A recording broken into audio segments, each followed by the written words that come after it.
dépistage de masse pour pouvoir confiner rapidement ceux qui sont contaminés pour que ça ne se partage pas sérieusement.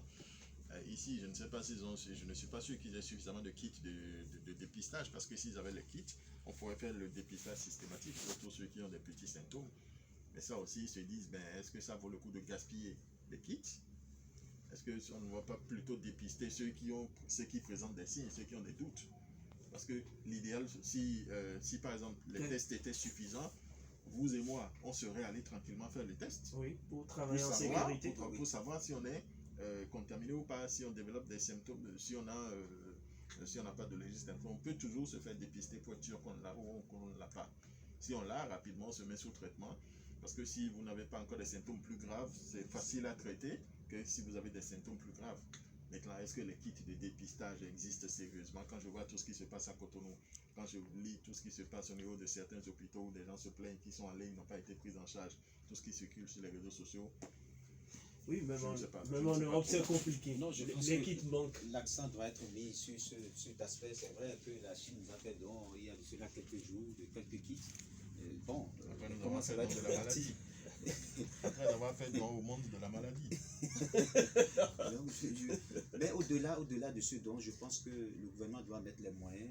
Je crois qu'il y a un travail qui a commencé par se faire, mais il faut intensifier cela et pour que véritablement ce qui est fait. Et maintenant, l'accent doit être mis, et ça, je ne cesserai jamais de le dire. Et, vous voyez, il y a des quartiers où il y a du monde. Vous voyez, il y a des quartiers à Parakou ici. Les quartiers populaires aussi. Il y a des quartiers populaires, c'est des quartiers à risque. Et malheureusement, dans ces quartiers, les comportements n'ont pas changé.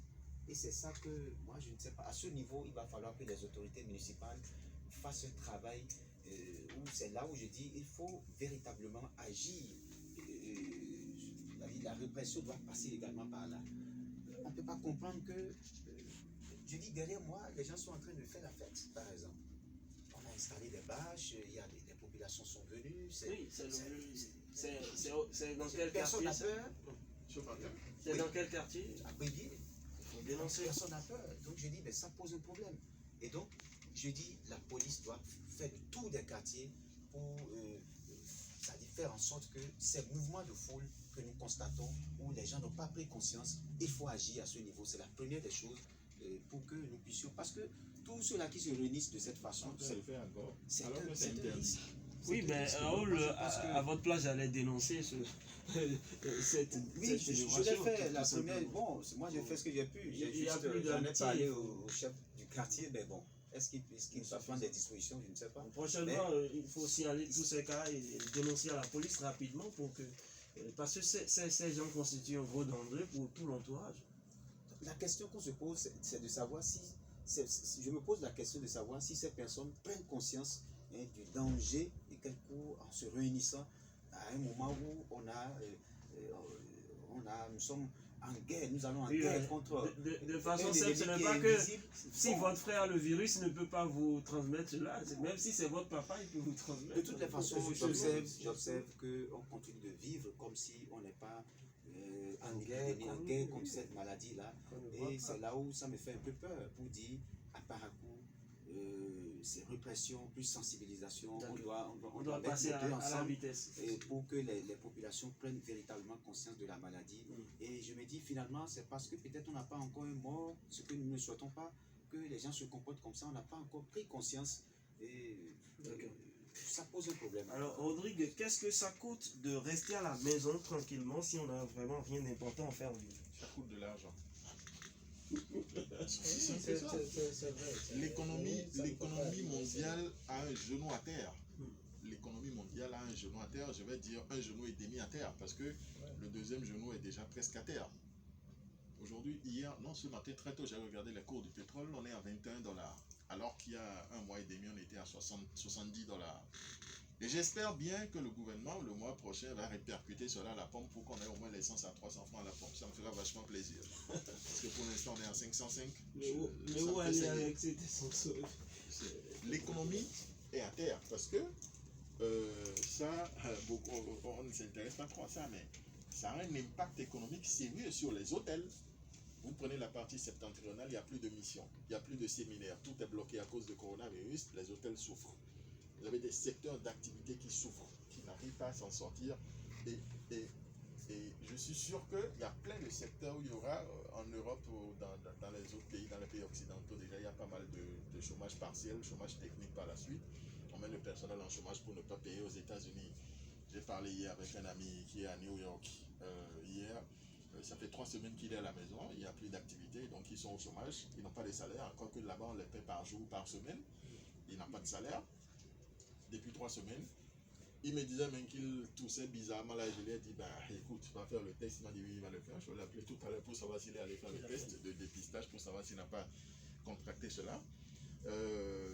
Chez nous, il y a pas mal de structures qui seront obligées de mettre leur personnel au chômage technique à un moment donné parce que ça coûte. Les prix au niveau de certaines choses, ça baisse. Pardon, ça augmente parce que la demande sera forte. On veut se confiner. Vous avez des secteurs d'activité où les gens, vous l'avez dit tantôt, vivent au jour le jour. Comment ceux-là vont faire? Il y a tout un tas de problèmes qui se posent. Heureusement qu'à Cotonou, pour l'isolement, les étudiants peuvent circuler, les topa, les taxis ne peuvent pas, les minibus ne peuvent pas circuler. Les taxis, Cotonou interurbain, Cotonou Parakou et consort, les bus, pardon, ne pourront pas circuler. Pour les taxis, il faut respecter une distance, il faut un nombre de passagers. Bref, c'est compliqué. Ça va être difficile économiquement parlant. Il y a pas mal d'activités. Moi, je travaille avec des partenaires qui, depuis 2 semaines, ont décidé de mettre tout en veilleuse. Tout a été annulé. Tout ce qui est prévu. Vous avez réclamé, vous passez là, tousser. Que fais-je? J'ai pris peur. Tousser en 2020 serait plus donné à tout le monde. Vous voyez déjà la suspicion. J'ai peur. Tout simplement.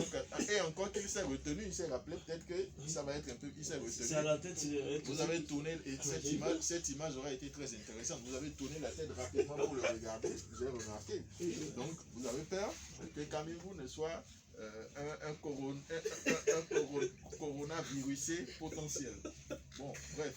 C'est ça. Nous revenons à nos moutons. L'économie va prendre un coup. L'État va avoir énormément de problèmes, notamment pour boucler les fins du mois, s'ils ont un peu de sous, d'accord, mais dans les mois à venir, je suis sûr qu'il y aura un collectif budgétaire. Il faut revoir le budget de l'État parce que tous les secteurs sont touchés, les impôts et consorts. Et le chef de l'État, c'est vrai, on ne l'a pas encore entendu parler. Ça, c'est un autre phénomène. Les autres pays, on voit les chefs d'État qui parlent hier, le Nigérien parlait. Oui. Quelles sont les mesures d'accompagnement? J'ai ouï dire que les experts au niveau gouvernemental et puis les experts sont en train de travailler sur une batterie de mesures pour permettre aux différentes sociétés de pouvoir tenir. Vous prenez nous-mêmes ici à la radio, vous avez plein de partenaires qui ont suspendu leurs activités. Comment on va faire? Comment on va faire à la fin des mois maintenant? Si ça continue, on va avoir énormément de problèmes pour supporter les charges électriques, pour supporter les charges salariales, pour supporter les autres charges. Il y a pas mal de partenaires déjà au niveau des radios qui disent attendez d'abord, il faut qu'on voit clair parce que, ce qui est normal. Tout est bouleversé. Tout est bouleversé, c'est difficile. Et si on ne trouve, s'il n'y a pas une solution pour aider les entreprises, c'est un véritable problème. C'est un véritable problème. J'espère que le chef de l'État va prendre la mesure de la situation et prendra les dispositions nécessaires pour accompagner les sociétés parce que là, franchement, ça va pas. Voilà, le ciel ne s'éclaire pas forcément. Raoul Steve Gunko, comment il fait face? Oui, c'est très compliqué. Comme vient de le décrire Rodrigue, lorsque vous écoutez un peu les chaînes étrangères, vous sentez visiblement que l'économie mondiale a pris un coup. Et on a eu la chance en semaine d'interroger certains experts qui ont confirmé toutes ces informations. Sur place ici, au plan local, nous on a eu le temps de faire le tour, par exemple, de quelques bars-restaurants qui ont chuté. Parlant de chiffre d'affaires. J'ai été dans un restaurant où la responsable m'a fait promener un peu, on a vu, elle a montré, elle dit, voyez, toutes ces serveuses sont couchées parce qu'il n'y a rien à faire, personne ne vient, malgré les dispositions qui sont prises, les gens ont peur de sortir. Elle a dit qu'elle a été obligée, qu'elle est pratiquement à moitié les dépenses qu'elle fait, en tout cas pour faire la sauce, préparer tout ce qu'il faut, les repas, c'est de moitié actuellement. Donc c'est compliqué, qu'elle est en train de réfléchir comment payer tout cela à la fin du mois. Donc c'est révélateur de ce que vraiment sur le plan économique, le monde va se préparer on doit s'attendre au pire. Et il va falloir que le chef de l'État, comme l'a dit Rodrigue, se prononce sur la situation pour, pour qu'on puisse savoir concrètement les dispositions que l'État prend pour permettre aux gens de souffler un peu dans ce moment très difficile que le monde va traverser. Autant il faut prendre des dispositions, mais au même moment, il doit avoir, si possible, une forme de solidarité qui doit être agissante en ce moment pour que ceux-là qui seront dans ces moments difficiles puissent souffler. Au niveau des bus, je suis sûr que les chiffres d'affaires vont vraiment baisser pour les 2 semaines. Parce que là, et comment vivre en ce moment? Oui, c'est très compliqué. Et donc, si vous aviez déjà fait une petite économie, bon, c'est ça que vous allez vous appuyer sur cela, mais encore pour combien de temps? Voyez-vous, à la fin du mois, pour les promoteurs de bus, par exemple, il faut payer le personnel, il faut entretenir le bus, mais il faut trouver l'argent où, si les bus ne font pas le trafic, voyez-vous, donc ça va être très compliqué. Vivement que le mal soit maîtrisé au niveau du monde. Et ce que moi j'ai toujours souhaité, c'est que les experts se mettent ensemble. Malheureusement, les grands pays au monde ne s'entendent pas. Moi je disais, s'il y avait une synergie d'action, par exemple, entre les pays les plus développés, c'est-à-dire les chercheurs de ces pays, on pouvait, pourquoi pas, rapidement trouver une solution à cette pandémie. Je prends le cas de la Russie, les États-Unis, la Chine, qui doivent se mettre ensemble et taire leurs différends pour que les experts puissent rapidement trouver la solution, travailler, qu'il y ait une sorte de synergie entre eux pour apporter une réponse chacun, parce qu'ensemble on est plus fort, dit-on. Mais je constate que chacun travaille, il y a encore une guerre à ce niveau, les scientifiques ne s'accordent pas. Comment voulez-vous que les gens travaillent alors qu'on ne peut même pas circuler de pays en pays, les frontières sont fermées, les aéroports sont fermés, ainsi de suite, pour éviter la propagation? Les experts, ils peuvent échanger, peut-être qu'on ne le sait pas, peut-être qu'ils échangent les informations à travers Internet, à travers des réseaux plus sécurisés. Oui. Et je crois savoir qu'il y a pas mal de laboratoires qui essayent de trouver un vaccin. Il faut encore quelques mois, ou peut-être quelques jours. Et il faut aussi beaucoup plus de contamination pour qu'on puisse déterminer. Ben ouais, c'est ça. Oui, c'est ça. C'est comme ça que les vaccins se découvrent. Hein. Oui. S'il n'y a pas beaucoup de contamination, on ne peut pas essayer de déterminer Immuniser. ceux qui sont immunisés, comment le corps réagit, tout ça là pour analyser, tout ça, pouvoir déterminer et pouvoir ressortir un vaccin. Tous ceux qui disent dans 2 mois, 3 mois, 4 mois, c'est un faux problème pour sortir un vaccin. Avec les essais cliniques qu'on sort, c'est pas une affaire de 1 an, 2 ans. Hein. C'est beaucoup plus que ça.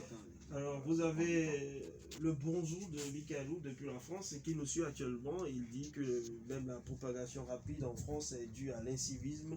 Et quand vous voyez à la télévision des Français qui vont dans les supermarchés pour acheter des pots de fleurs, vous voyez 2 à 3 personnes dans la rue en train de marcher et qui disent être fatigués d'être confinés. Les Occidentaux n'ont rien de plus que nous.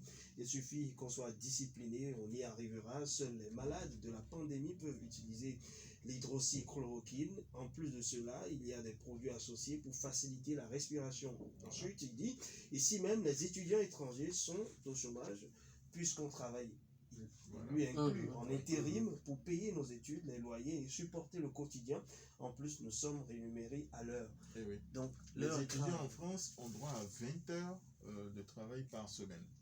Ils ont droit à 20 heures. Ils n'ont pas le droit de dépasser 20 heures de travail par semaine. Les étudiants, ils ont un statut un peu spécial. Donc, ils ont 20 heures de travail par semaine. Ça leur permet, comme il a dit, de trouver le nécessaire pour pouvoir supporter les charges parce que personne ici ne peut leur envoyer autant d'argent pour pouvoir supporter leurs charges. C'est énorme. Le loyer, sauf s'ils ont des APL, les aides publiques au logement, qui s'élèvent à 200 €. Ils peuvent compléter aussi à travers ce qu'ils font pour pouvoir manger, se soigner. Mais là, c'est vrai, ils ont une assurance maladie. Mais ils ont 20 heures par semaine. Là, ils sont au chômage. Comment ils vont payer le loyer? C'est vrai que l'État va peut-être geler le loyer pendant un temps, mais comment ils vont manger? Donc, s'ils n'ont pas un peu d'économie, c'est compliqué. Ils ne peuvent même pas sortir. Et comme il a dit, la chloroquine est associée à d'autres médicaments parce que si vous avez une détresse respiratoire, ce n'est pas la chloroquine qui va vous aider à respirer. Ça, c'est très important. C'est ce que je disais tantôt. Oui. Il y a une association qui doit se faire avec d'autres médicaments pour essayer de régler le problème. Alors voilà, Cameroun d'Antoine, tout le monde a de gros soucis à se faire.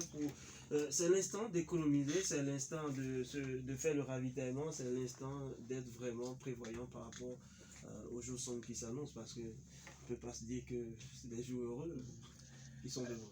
René Soglo, ça fait vraiment peur. Parce que vous avez une maladie qui ne connaît pas riche, qui ne connaît pas pauvre. Vous avez parlé tout à l'heure de Boris Johnson qui est